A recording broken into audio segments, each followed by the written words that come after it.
नमस्कार। पिछले साल पंजाब, हरियाणा और राजस्थान के कुछ जिलों में जिन किसानों ने कपास, नरमा, कॉटन की बुआई की थी भैया, वहां पर गुलाबी सूंडी ने इतना जबरदस्त आतंक मचाया था, किसानों को बर्बाद करके रख दिया। वहां पर एकड़ के हिसाब से अगर अपन उत्पादन की बात करें तो चाहे कोई भी वैरायटी लगाई हो, वहां पर 2 क्विंटल, 3 क्विंटल, ज़्यादा से ज़्यादा 4 क्विंटल तक का उत्पादन निकला था। अब की बार आलम यह है, किसान वहां पर नरमा, कपास, कॉटन की बुआई करने से डर रहे हैं, कतरा रहे हैं। तो भैया आप सबसे पहले तो अपने डर को दिमाग से निकाल दीजिए।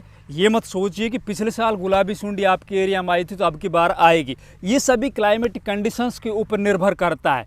आपने भी वही वैरायटियाँ लगाई थी, हमने भी वही वैरायटियाँ लगाई थी। हमारे यहाँ पर बीघे के हिसाब से मैं बताऊँ, 20-20 का बीघा है, 18 से 20 मण पर बीघे के हिसाब से उत्पादन निकला है। आपको वहाँ पर 2 से 3 क्विंटल उत्पादन निकला उसी वैरायटी का। हाँ, ये जरूरी, कुछ वैरायटियाँ ऐसी जरूर थी जिनका जो परफॉर्मेंस था ना, वहाँ पे भी आपके वहाँ पे भी ठीक ठाक था। हमारे यहाँ तो उनका रिकॉर्ड तोड़ उत्पादन निकला है। तो वो मैं आप लोगों को इस वीडियो के अंदर बताऊंगा, किन वैरायटियों का पिछले साल सबसे ज़्यादा उत्पादन निकला, किन वैरायटियों के अंदर गुलाबी सुंडी है ना वो कम देखने को मिली, वो किस वजह से देखने को मिली वो भी मैं आप लोगों को बता दूंगा। तो नमस्कार, मैं इंद्रपाल यादव, आप देख रहे हैं देश का सबसे विश्वसनीय फार्मिंग यूट्यूब चैनल देश की जान हमारे किसान।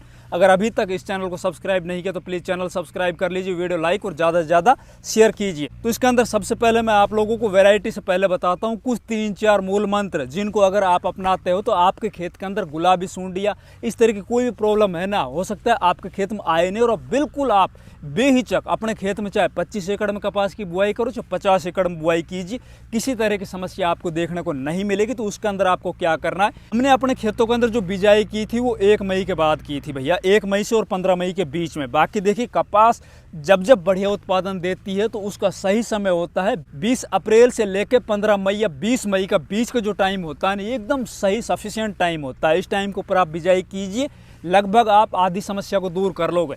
इससे अगला जो मूल मंत्र है ना, कपास, कॉटन, नरमा के फसल के अंदर कामयाब होने का, तो देखिए आप जिस भी खेत के अंदर कपास, नरमा की बुआई करने जा रहे हो तो भैया खेत ताकतवर होना चाहिए। ऐसा नहीं है कि भाई जिस खेतों के अंदर आप लगातार नरमा कपास की बुआई करते आ रहे हो उसी के अंदर आप ये सोच रहे हो कि भाई मेरे को तो पैसे कमाने तक मतलब। देखो ऐसा नहीं है, नरमा कपास वो फसल है, ये चाहती खेत की उर्वरा शक्ति।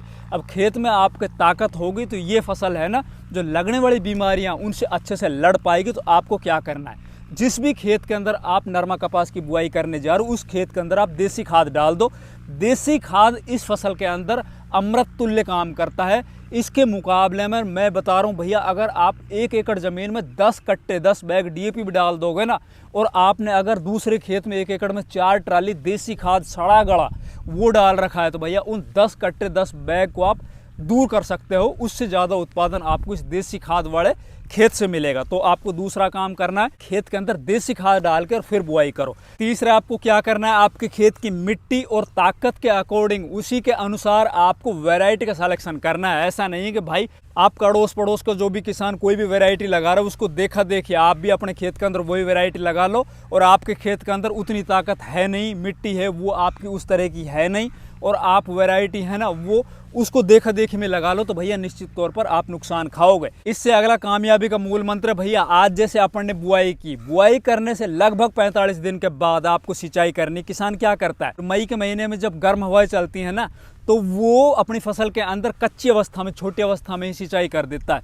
अब सिंचाई करने के बाद देखोगे आप, आपकी फसल अच्छे से दिखाई देगी, क्योंकि भैया उसको तो पानी मिल गया, फसल आपकी अच्छे से ग्रोथ भी करने लग जाएगी। लेकिन जैसे ही बरसात स्टार्ट होंगी उसी टाइम पर उस फसल के अंदर बीमारियां ज़्यादा आएंगी, पत्ते हैं वो पीले पड़ जाएंगे, आगे चलकर उसके अंदर शॉर्ट मारने वाली प्रॉब्लम है ना उस खेत में ज़्यादा दिखाई देगी, तुलना में जिस खेत के अंदर आपने सिंचाई नहीं की थी 45 या 50 दिन से पहले। वो खेत है ना, वो बरसात से पहले तो आपको ऐसा लगेगा यार इसके अंदर तो बस बिल्कुल हल्की फसल है, हमारी पता नहीं होगी कि नहीं होगी। जैसे बरसात होगी वो एकदम जबरदस्त तरीके से अपनी ग्रोथ को बढ़ा लेगी। तो ये भी आपको सावधानी रखनी। अगर आपकी मिट्टी ज़्यादा रेतीली नहीं है, ऐसा नहीं है कि उसके अंदर आपके पौधे मर ना जाए, तो भैया 45 दिन से पहले आपको पहले सिंचाई नहीं करनी है। अगली आपको क्या ध्यान रखना है, जब बरसात होती है ना, आगे चलकर फसल जब हमारी टिंडों से लद जाती है या फिर फूल फड़ा रहे होते हैं, और जब बरसातें होती है तो बरसात रुकने के बाद आपको अपने ट्यूबवेल का पानी भी देना है, और उसके अंदर आपको मैग्नीशियम सल्फेट, फेरस सल्फेट है ना उसकी स्प्रे कर देनी है, नीचे से दे देना है। इससे अगला एक और मूल मंत्र कामयाबी का, भैया आपको अपने खेत के अंदर ना सीड रेट है ना वो वैरायटी के हिसाब रखना है। ऐसा नहीं कि भाई मेरे को तो 2 पैकेट लिया, 2 पैकेट 1 बीघा में या 1 एकड़ ज़मीन के अंदर मेरे को तो बुआई करनी है, पौधों की संख्या ज़्यादा रखनी है, यहाँ सबसे बड़ी गलती करता है किसान।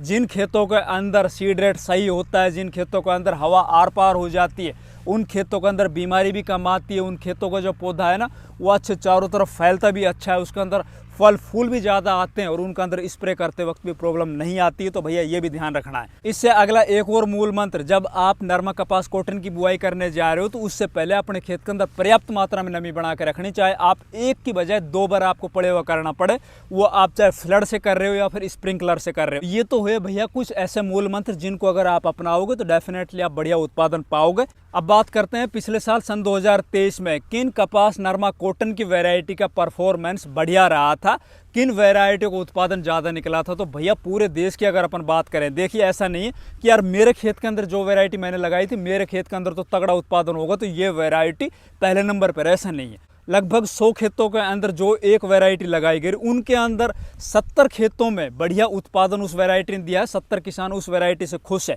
मेरी नज़र से तो भाई वो वैरायटी है ना पहले नंबर के ऊपर, उसके अंदर पहले नंबर के ऊपर अब की बार आ रही भैया टाटा कंपनी की दिग्गज। पिछले साल हमने अपने खेतों के अंदर ये वैरायटी नहीं लगाई थी, हमने जो भी 4-5 वैरायटी लगाई थी सभी का ज़बरदस्त उत्पादन निकला था, उसके अंदर किसी तरह की कोई दिक्कत नहीं आई थी। बाकी ओवरऑल हमने जहाँ पर गुलाबी सूंडी का बहुत ज़्यादा प्रकोप था ना, उन एरिया के अंदर हमने जब बात की है किसानों से तो वहाँ से जो चीज़ निकल के आई है, या फिर हमारे एरिया में भी जिन किसानों ने ये वैरायटी लगाई थी तो वो किसान बहुत ज़्यादा खुश है। एक तो ये शॉर्ट ड्यूरेशन वैरायटी है, दूसरा जैसा भी आपका खेत है, चाहे काली तगड़ी मिट्टी हो, दोमट मिट्टी हो या फिर आपके रेतीली मिट्टी हो, खेत के अंदर उपजाऊ क्षमता थोड़ी कम हो, उसके अंदर भी इस वैरायटी का परफॉर्मेंस दमदार रहा था। दूसरा इस वैरायटी की खूबसूरती ये है कि भैया शॉर्ट ड्यूरेशन वैरायटी है। दूसरे नंबर के ऊपर मेरी नज़र से अगर मैं खुद की अपने ओपिनियन बताऊं तो भैया अजीत कंपनी की 177 वैरायटी है ना, इसका परफॉर्मेंस पिछले साल काफ़ी अच्छा देखा गया हमारे खेतों में भी, आसपास के खेतों में भी, और हो सकता है जहां पर गुलाबी सूंडी का बहुत ज़्यादा प्रकोप था ना वहां पर भी इस वैरायटी का ठीक ठाक परफॉर्मेंस देखने को मिलेगा। तीसरे नंबर के ऊपर बात करें तो भैया मेरी नज़र से तीसरे नंबर की शॉर्ट वैरायटी, टाइम के ऊपर खेत खाली हो जाते हैं, बढ़िया खेत में अगर आपके ताकत है, पिछले काफ़ी वर्षों से ज़बरदस्त उत्पादन देती आ रही, वो है यूएस कंपनी की 51 वैरायटी। अब पिछले साल हो सकता है इस वैरायटी के अंदर कोई प्रॉब्लम देखने को मिली हो, बाकी हमारे खेतों विशेषकर जो खेत बहुत अच्छे थे, ताकतवर खेत थे, उनके अंदर इसका ज़बरदस्त परफॉर्मेंस पिछले साल भी हमने देखा है। और रही बात इसके अंदर गुलाबी सूंडी की, तो भैया हमारे एरिया में तो गुलाबी सूंडी मैंने बताया आप लोगों से किसी भी वैरायटी में नहीं थी, इसमें भी नहीं थी। फिर बात करते हैं अगली वैरायटी की, तो भैया इसके अंदर राशि कंपनी की एवरग्रीन वैरायटी 773, ये वैरायटी है ना सबसे ज़्यादा उत्पादन देने की क्षमता रखती है, हाई यील्ड पोटेंशियल वैरायटीज़। जिन खेतों में अच्छी मिट्टी है, ताकतवर मिट्टी है, काली चिकनी मिट्टी है, उन खेतों के अंदर ये वैरायटी आज भी पहले नंबर पर है, पहले भी पहले नंबर के ऊपर थी। इस वैरायटी के ऊपर अपन आंख बंद करके विश्वास कर सकते हैं, लेकिन खेत के अंदर ताकत होनी चाहिए, इस वैरायटी की यही मांग होती है।